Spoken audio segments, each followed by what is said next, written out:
To talk to you a bit about foiling. Now in this video I'm not going to show you how to foil, I'm just going to talk to you about how to decide on the placement of your foils, the size of the weave that you want, the effect that you want, the colour that you want, and how to choose all that and decide upon it. Okay, so the first thing really is to decide on how much colour do you want to see in the hair. If you want to see a very slight sun-kissed effect, you're not going to want to use very much colour at all, so you want to just put a few foils in. Now the best way to do that in hair that is either parted in the middle or parted choppily is to take your parting right down the centre. So you will just take this top piece of hair. Now that piece of hair will then be split into sections, and you'll place your foils coming down the head, or so. So deciding on the colour of your foils, the first thing you want to look at is what colour is your client or yourself already, and looking at that colour, are they naturally that colour, or do they have colour in their hair? Because if they have colour in their hair, you have two options. You can either use bleach, or you can use magma, which is like, it's the weller version of sort of coloured bleach, so you can get vibrant reds, purples, and specific tones of blonde from using that. If the client is natural, you'll be able to use pretty much any shade you like. If the client is dark-haired, you'll need to make sure that if you're lifting your client light, you choose an ash shade, because as you lift the client's hair, their hair will become very warm, and if you were to choose, for example,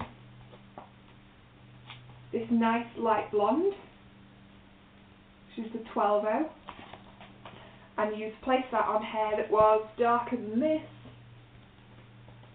what you would actually come out with would be more like this. And that's because darker hair is made up of warm pigments and warm colours, so you want to avoid doing that. If the client wants something ashy, you need to make sure you use something really ashy. So we've got 9/8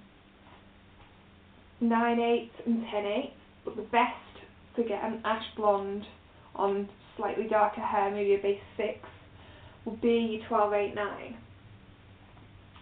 And you must never overlap with those colours. You must never, once you've done it, when you come to do your roots, only do your roots, never run it through, because it will start to take and it will go grey.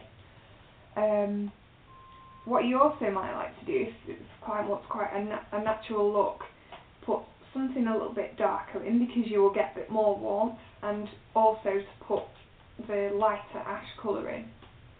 What you can also do is do a bleach foil, and then next door to the bleach foil you might choose a honey blonde foil, and they'll really complement each other quite nicely.